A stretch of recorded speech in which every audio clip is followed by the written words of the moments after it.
தமிழ் மக்களுக்கு எந்த யோசனையும் இல்லை விஜயால, காங்கிரஸ் கூட விஜயால இந்த இதுவும் இல்லை. தமிழ் மக்களுக்கு இன்னும் அழிவு தவறு. எங்களோட மீனவ சமூகத்துக்கு அது மிக பெரும் பாதிப்பை உருவாக்கும். விஜய் இந்த புதிய முதலமைச்சரின் வரவு வந்து இந்தியாவில் உள்ள மீனவர்களுக்கு சாதகமாக அமைஞ்சிருக்கு, எங்களுக்கு பாதகமாக அமைந்தது. இதை வந்து காங்கிரஸ் யூஸ் பண்ணப்போ எங்களுக்கு புறத்திருந்தான்னு பார்க்க வேணும். இது நாங்கள் எங்களுக்கு வந்து அதில் எந்த பிரயோசனமும் இல்லை. ஈழத்தமிழரை பொறுத்தவரை எந்த பிரயோசனமும் அதில் இல்லை.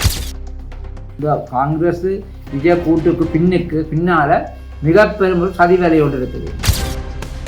ஆனால் அவர் வந்து ஒரு சிறந்த அரசியல்வாதியோ அல்லது ஒரு தமிழருக்கு நன்மையான விஷயம் செய்யக்கூடிய மாதிரி எனக்குன்னா தெரியல. அவர் இதுக்கு செய்ய வேணும். அவரை வந்து ஈழத்து அரசியல்வாதியாக நானே இருக்க இல்லை. தலைமையத்துக்கு என்ன நானே இருக்க இல்லை. என்ன தனிப்படுவதை நானே இருக்க இல்லை. அவர் ஈழத்தமிழுக்கு எது செய்ய போகிறதும் இல்லை.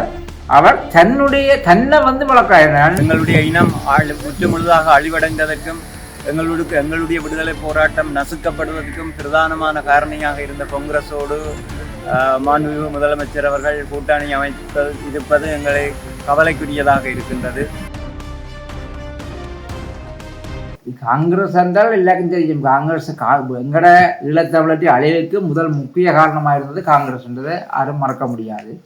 அப்போ அந்த காங்கிரஸோட விசை கூட்டு வைக்கிறது என்றால் அந்த விஜயை எவ்வளோத்துக்கு இந்த எங்கட ஈழத்தில் உள்ள தமிழர்களோ இல்லை இந்தியாவில் தமிழர்கள் நம்புவினோம். அதுக்கு மேலே காங்கிரஸ் தான். சில விட இந்த வெற்றிக்கு பின்னே காங்கிரஸும் இருக்கலாம். அவர் வந்து வெண்ட உடனே காங்கிரஸ் கூட்டு வைக்கிறார்.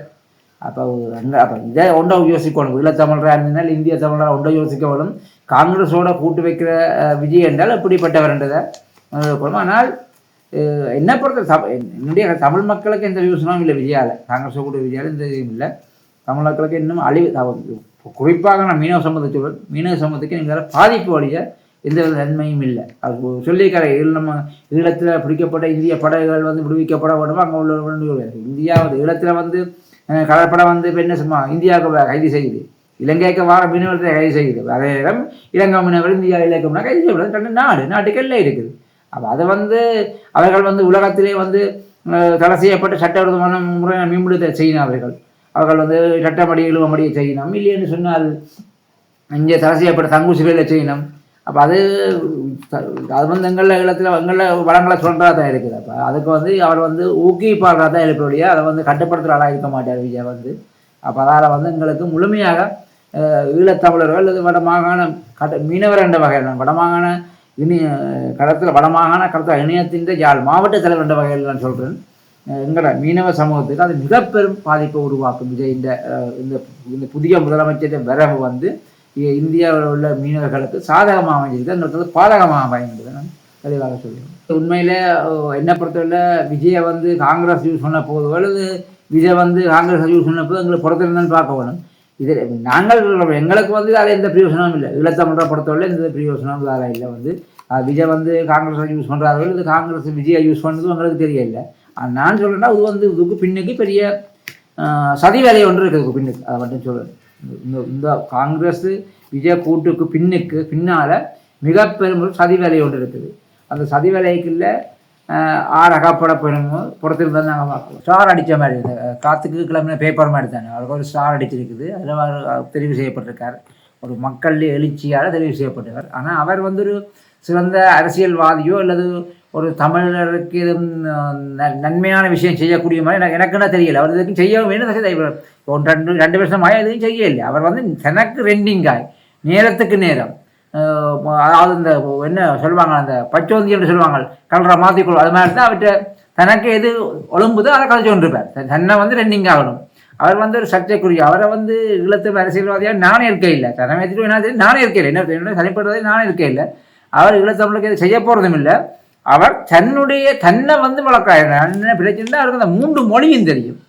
3 மொழியும் சரளமாக பேசுகிறதால வந்து அதை வச்சு மக்களை ஏமாற்றி கொண்டிருக்காரு. மற்றபடி அவருக்கு சில கூட்டங்கள் இருக்குது. ஆனால் அவர் தான் எதிர்கால முதலமைச்சர் சொல்லி கொண்டிருக்காரு. அது என்ன பொறுத்தவரை அது சாத்தியப்படாதுன்னு நான் நினைக்கிறேன். அவர் வந்து நாமல் என்ற குடும்பத்தில் உறவாக வச்சுக்கிட்டாக்க நாமல் ராஜபக்சாவோ அல்லது மஹிந்த ராஜபக்சாவோ உங்களுக்கு தெரியும். தமிழ் மக்களுக்கு அப்படிப்பட்டவர்கள் தெரியும். ஆனால் நான் அந்த விஷயத்தில் மஹிந்த கூட்டோட வந்து அர்ச்சனாவை பார்க்குற மாதிரி தான் நான் திருமாவளவன் வைப்பாங்க. திருமாவளவனும் எந்த வித்தியாசம் இல்லை. நாங்கள் 2009 இடம்பெயர்ந்து முகாமுக்குள் அடைபட்டு இருந்த காலத்தில் நான் நினைக்கிறேன் கருணாநிதியின் மகள் கனிமொழி தலைமையில் ஒரு குழு கொண்டு வந்தது இலங்கைக்கு. அதில் திருமாவளவன் வந்து காங்கிரஸில் வந்துட்டு போனவர். அவரும் வந்து நான் எங்களோட போராட்டம் அழைச்சதை வந்து அவரும் வந்து ஒரு இதாக தானே கொண்டாடினார். அவர் அந்த காங்கிரஸ் கட்சியோட வந்து முகாமெல்லாம் பார்த்துட்டு போனதால் நாங்கள் அறிஞ்சினாங்க. நான் காண இல்லையே அவரை வந்ததாக அறிஞ்சினாங்க. ஆனால் அவரை பொறுத்தவரை எனக்கு என்னுடைய தனிப்பட்ட கருத்து அர்ஜுனாவும் திருமாவளவனும் ஒரே பக்கம் தான். என்ன அர்ஜுனா வந்து இலங்கையில் நாமளுக்கு சார்பாக கதைக்கா, இந்தியாவுன்னு திருமாவதை சௌரம்னு சொல்கிறேன். இப்போ ரெண்டு பேரும் ஒன்று தான். என்ன பொறுத்தளவில் அர்ஜுனாவும் திருமாவளவனும் என்ன ரெண்டு பேர். அர்ஜுனா வந்து சிங்கள பேரினவாத அரசோடு தான் அவர் கூட்டு வைக்கின்றார். அதே போல் இந்த திருமாவளவனும் 2009 நாங்கள் முள்ளிவாய்க்கால் யுத்தத்தில் அழியப்பட்டு சட்டிக்குளம் முகாம் காலப்பகுதியில் இந்தியாவிலேருந்து நினைக்கிறேன் ஒரு பெருமளவான பாராளுமன்ற உறுப்பினர்கள் அதில் வந்து திருமாவளவன் ஒரு ஆள்.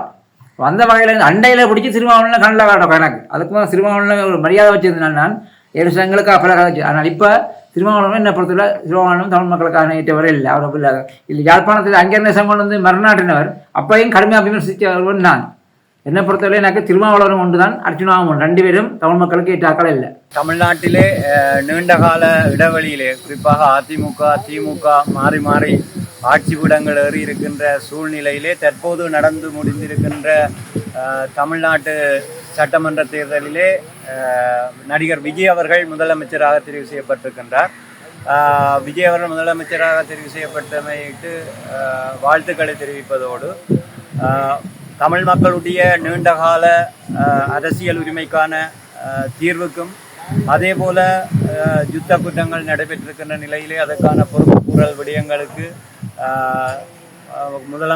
முதலமைச்சர் அவர்கள் அழுத்தம் கொடுக்க வேண்டும் என்றும் ஈழத்தமிழர்களுடைய பிரச்சனை தொடர்பான தீர்மானங்களின் போது கடுமையான அழுத்தங்களை இலங்கையினுடைய அரசுக்கு முதலமைச்சர் விஜய் அவர்கள் தெரிவிக்க வேண்டும் என்றும் அதே போல அதிகார பகிர்வின் ஊடாக தீர்வுகளை இதய சுத்தியோடு மேற்கொள்வதற்கான அழுத்தத்தையும் முதலமைச்சர் அவர்கள் நிச்சயமாக மேற்கொள்ள வேண்டும்.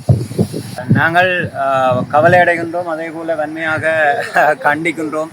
எங்களுடைய மக்கள் கொத்து கொத்தாக இறந்ததற்கு முழு காரணமானவர்கள் காங்கிரஸ். அந்த வகையிலே எங்களுடைய இனம் முற்று முழுதாக அழிவடைந்ததற்கும் எங்களுடைய விடுதலை போராட்டம் நசுக்கப்படுவதற்கும் பிரதானமான காரணியாக இருந்த காங்கிரஸோடு மாண்புமிகு முதலமைச்சர் அவர்கள் கூட்டணி இருப்பது எங்களை கவலைக்குரியதாக இருக்கின்றது. ஏனெனில் ஒரு இனப்படுகொலையை சேர்ந்து செய்த ஒரு கட்சியோடு சேர்ந்து நின்று இவற்றை செய்திருப்பது மிகவும் ஒரு கவலைக்குரிய விடயமும் அது கண்டித்தக்க விடயமாகும். ஆகவே எங்களுடைய விடயத்திலே எப்படி விஜய் அவர்கள் காங்கிரஸோடு இணைந்து எங்களுக்கான உரிமையை பெற்றுத்தரப் போகிறார் என்பதில் எங்களுக்கு சந்தேகம் இருக்கிறது.